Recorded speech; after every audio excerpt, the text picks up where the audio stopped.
se retrouve pour une story time. Parce que votre go, en fait, faut savoir que moi, ma vie, c'est un film. Il m'arrivait tellement de trucs dans ma vie que des fois, j'en oublie. Et là, je vais vous raconter la story time de comment je suis devenue SDF et comment j'ai été endettée.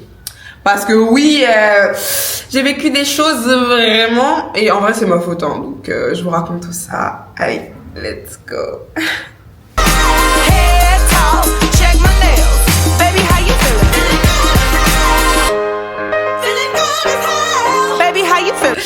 Alors cette story time, c'était, si je me souviens bien, c'était soit l'année dernière, soit il y a 2 ans. Donc faut savoir que moi, de base, du coup, j'habite au Mali et j'ai décidé d'aller vivre en France pour mes études supérieures. Donc quand j'ai vécu en France pour mes études supérieures, la première année, j'étais dans une résidence étudiante et la résidence étudiante, c'était mon école qui m'avait trouvée. J'étais dans une école de commerce. Et le truc, c'est que moi, j'étais pas trop à l'aise dans mon appartement. C'était un studio. Et en fait, quand tu t'habites en Afrique, clairement, toute ta vie, et que t'es habitué au confort de ta maison, t'as ta chambre, t'as tes toilettes à toi toute seule, t'as plusieurs pièces. Quand, par exemple, tu veux pas voir la tête de tes parents, tu peux changer de pièce. Moi, j'étais trop habituée à ça. J'étais trop habituée à vraiment avoir un grand espace. Et la première année, on avait fait un deal avec mon père. C'est que la première année, je vais dans un studio, un truc étudiant pour vraiment avoir l'ambiance étudiante. Et ensuite, à partir de la deuxième année, si je veux, je change de logement. Donc là, moi, j'ai fait ma première année tranquille. Ça s'est pas bien passé. On va mettre ça de côté, mais j'étais trop contente de déménager. Et du coup, j'ai commencé à chercher des logements. Donc moi, je voulais vraiment un truc grand. Bon, je voulais un T2, rien de plus. Et du coup, je me suis dit, je commence à chercher et tout. Franchement... Si vous habitez à Nice, vous savez que les logements, c'est compliqué à trouver. Mais finally, j'ai eu un coup de cœur déjà pour le logement dont je vais vous parler. C'était vraiment dans le meilleur quartier de Nice, le Carré d'Or. Mais quand je vous dis le Carré d'Or, c'est genre l'endroit où il y a plein de trucs en fait. Ça s'appelle le Carré d'Or. Si ça s'appelle le Carré d'Or, c'est bien pour une raison. Donc en fait, je suis allée visiter ce logement. Le bâtiment était assez glauque. Mais quand je vous dis glauque, c'était glauque. Genre, t'as même pas envie de rentrer dedans. Tu te dis, mais je rentre dans ce bâtiment. What's going on? Et là, tu rentres dans l'appart et tout. Franchement, l'appart, il était magnifique. Ils avaient tout refait. L'intérieur, il était tout refait. C'était magnifique, les gars. Il y avait une cuisine bien aménagée. Il y avait un salon. Bon, le salon était un peu petit, mais en vrai, on s'en fout. Je ne regarde pas la télé. Je ne passe pas de temps dans le salon. Donc, I don't give a fuck. Et la chambre, elle était magnifique. Et en fait, il y avait 2 chambres. Donc, il y avait une petite chambre et une deuxième chambre. Et en fait, je suis rentrée dedans. C'était vraiment le coup de cœur. Et c'est à ce moment-là que je me suis dit, ce logement, ce sera mon prochain logement. Et du coup, moi, j'ai dit à mes parents et tout, oui, j'ai trouvé un logement, donc est-ce que je peux déménager pour, la deuxième année universitaire?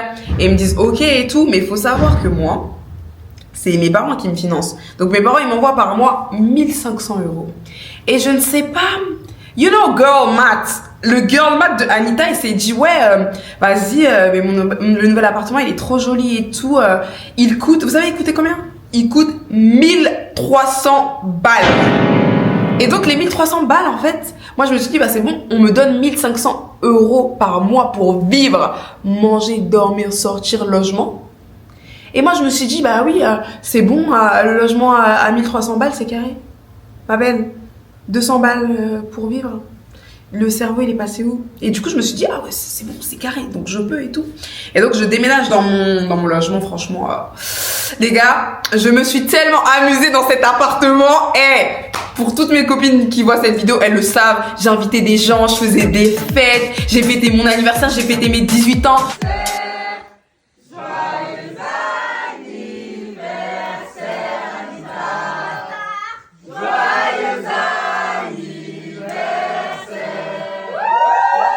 Cet appart était devenu une auberge de jeunesse, mais quand je vous dis une auberge de jeunesse, il y avait tout le monde dedans, mais tout le temps.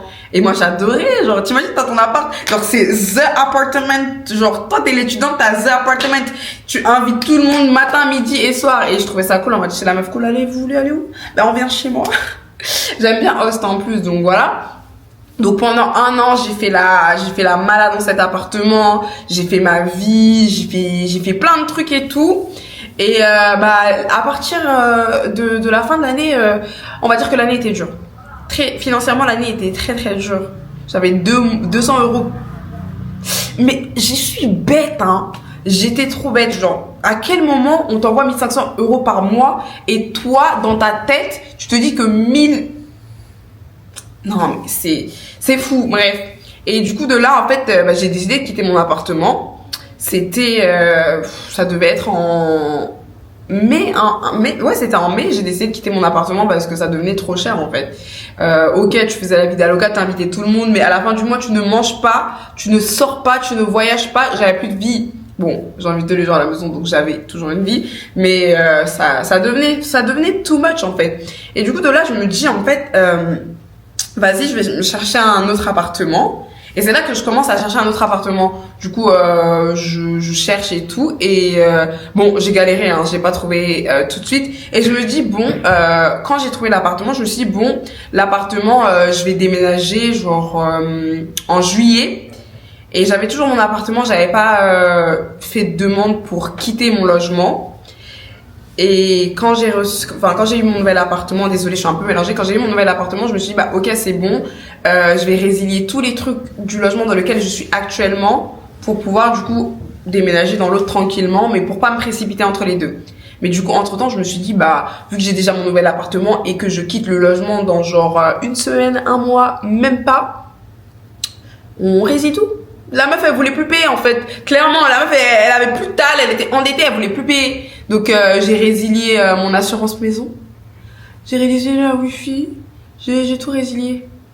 Et on revient sur ça, j'ai résilié mon assurance maison. Donc, du coup, là, vous voyez le truc venir ou pas. Un soir, je sortais avec une pote à moi, c'était une pote américaine, c'est une pote qui était que j'avais rencontrée à l'école parce que j'étais dans une école internationale. Et de là, si vous me connaissez, vous savez que je suis assez bordélique. Et donc je range jamais mon appartement, donc la plupart du temps quand je suis avec mes potes, si tu veux venir chez moi, tu me préviens à l'avance. Et là, on sort et tout, on va à une soirée. Et en fait, la soirée dans laquelle on allait était à côté de chez moi. Et là, ma pote, elle me dit, oui, Anita et tout, s'il te plaît, j'ai trop envie de faire pipi et tout. Est-ce que je peux monter chez toi faire pipi en chape? Mais vraiment en chape. Et moi, je suis en mode, meuf, tu connais, c'est pas arrangé et tout. Mais moi, mon c'est pas arrangé, en vrai, c'était genre juste quelques vêtements jetés et la vaisselle pas faite. Donc, c'était que ça. Et la meuf, elle me dit, ouais, s'il te plaît et tout, je vais me faire dessus. Et moi, je suis en mode, bon, vas-y, ok, en vrai, c'est pas si dérangé que ça. Et du coup, moi, j'ouvre la porte et tout, je l'attends dans l'entrée. Parce qu'en fait, il y avait une entrée là, le salon là et les toilettes là. Donc moi, je reste à l'entrée et tout. Elle fait son petit bout de chemin et tout. Elle va aux toilettes. Elle revient. Elle est bizarre. Elle est bizarre. Et moi, je fais, ça va, j'espère que ça t'a pas trop dérangé. C'était un peu dérangé et tout. Mais bon, j'ai l'habitude, c'est tout le temps comme ça. Et genre, elle m'a regardée en mode... okay, like, if you're okay with it, I mean, I'm not gonna judge you, but that's too much. Donc moi je suis en mode, mais meuf, tu me juges là, genre en mode, tu te prends pour qui, tu me juges et tout, genre je te dis, genre, enfin c'est une dinguerie de me dire ça. Moi je t'invite chez moi et s'il te plaît, 2 vêtements par terre, tu vas me dire il y a un problème. C'était pas 2 vêtements par terre, Anita, attends. Donc on ressort et tout, on va à la soirée et je vois elle était trop bizarre avec moi. Je vous jure les gars, elle ne m'a pas calculé de toute la soirée. Genre on dirait elle était dégoûtée de moi. La meuf était dégoûtée de moi et j'étais en mode wesh, y a rien, genre 2 vêtements wesh. Donc la soirée se finit et tout, elle rentre chez elle et moi bah il devait être genre 3h du matin, je rentre chez moi. J'arrive chez moi et tout, je me change et tout, je vais me coucher. Et je veux me coucher tranquille et tout. Je me démaquille en chape et tout. Et là, en fait, c'est là que j'allume la lumière et je me rends compte de quoi? Dans la salle de bain, les gars, il y avait quoi? Il y avait du caca! Il y avait du caca partout, par terre, partout, partout, partout. Mais quand je vous dis du caca, les gars, je ne rigole pas. Il y avait de l'eau, c'était noir, c'était écœurant. Oh! Rien que j'y pense, il y avait du caca partout. Du caca à gauche, du caca à droite, du caca partout, partout, caca, caca, caca, caca. Oh! Mais j'ai failli péter un câble. Je me suis dit, mais qu'est-ce qui se passe et tout? Genre, rien que j'y pense, ça me... Je me demande, what's going on? What's going on? Et je me suis dit, bon, je vois du caca, je me dis, bah, je vais nettoyer. Donc, je nettoie et tout. Je me dis, ok, c'est bon. Mais je me dis, ouais, j'ai mes toilettes qui sont bouchées et tout, je débouche le truc et tout. Et je suis en mode, ah, Dieu merci, j'étais au bout de ma vie. Genre, j'étais rentrée à 3h du matin, j'ai fini de nettoyer le caca à 6h du matin. J'étais très dégoûtée. Donc je vais me coucher tranquillement et tout. Je me réveille, il est midi. Midi, je me réveille, en fait, c'est quelqu'un qui est en train de sonner à ma porte. Ça cogne, ça cogne, ça cogne. Il y a quelqu'un qui sonne, et moi je me lève, je suis en mode, ouais, chez qui ça? Je me lève, j'ouvre, et je vois, c'est les voisins. Les voisins, ils me disent, ouais, vous avez une fuite d'eau et tout, nanana, notre plafond, il est tombé et tout, nanana. Je suis en mode, wesh. Je suis en mode, je comprends pas et tout, et tout. Et là, en fait, on va dans la salle de bain, il y avait du recaca partout. Il y avait du recaca partout. Et du coup, on regarde et tout, mais en fait, c'était pas le caca de chez moi. C'était pas le caca de chez moi. En fait, c'était, je sais pas ce qui s'est passé, mais c'était le caca du voisin d'au-dessus qui coulait et chez, oh, c'était catastrophique. Mais les gars, quand je vous dis catastrophique, c'était catastrophique. Et du coup, bah, on envoie quelqu'un en haut pour cogner, pour dire au voisin, genre, coupe ton eau, mec, ou arrête d'utiliser les toilettes parce que ton caca, il descend directement chez nous, ton pipi, il descend. À chaque fois que le mec, il tirait la chasse, ça descendait chez nous. Et du coup, bah, on monte et tout. On tape, le mec ne répond pas. Il y a un décalisation, les voisins ils font la sourde oreille. J'ai mon voisin en bas qui est parti cogner. Je sais pas si vous entendez, ils répondent pas, ils se baladent. Pas. On entend, on met nos oreilles sur la porte, on entend qu'il y a quelqu'un dedans. Mais le mec ne nous ouvre pas. Donc en fait, là, avec le voisin d'en bas, on est en mode, mais c'est un manque de respect. Le mec se fout de notre gueule. Et dis-nous que ça, c'était une semaine avant que je quitte mon appartement. Et pendant ces une semaine-là, moi, j'avais résilié mon assurance. Et donc, ben, moi, je suis en mode, qu'est-ce que je fais? Sachant que dans mon deuxième appartement, j'avais pas encore emménagé. Genre, il y avait rien dedans. Et en fait, je suis bloquée. Mon logement, il est en train de se remplir de merde. Et moi, je peux rien faire. Je ne peux rien faire.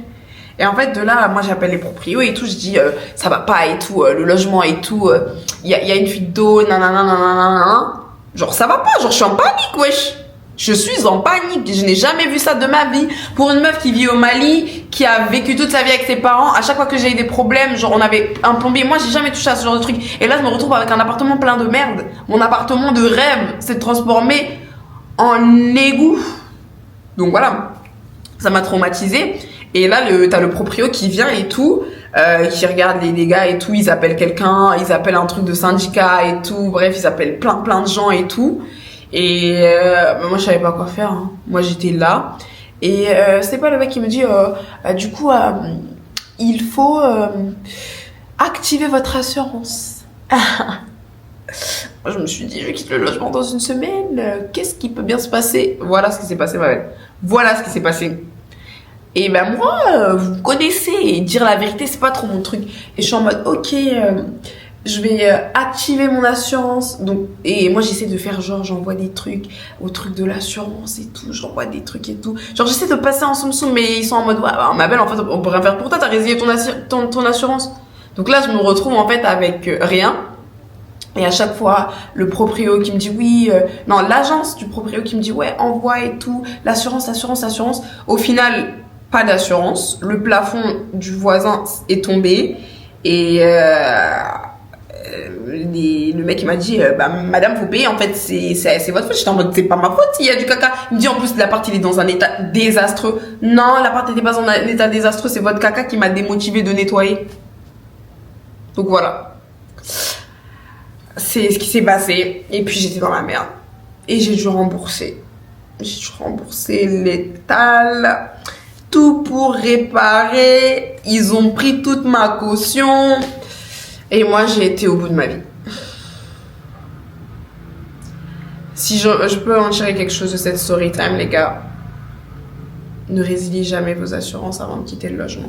Pendant une semaine, j'ai dû aller chez des potes parce que du coup, j'avais pas de logement. J'espère que la story time vous a plu. C'était un peu mélangé. Mais voilà. Bisous, mes guys. Et puis... la chute en mode de la manière dont je termine là. Genre, ça m'a grave traumatisé, wesh. Ça m'a trop traumatisé, cette histoire. Et en plus, il y avait du caca. Bref, j'espère que vous avez aimé les vidéos. En tout cas, bisous les cheetahs. On se retrouve pour la prochaine vidéo.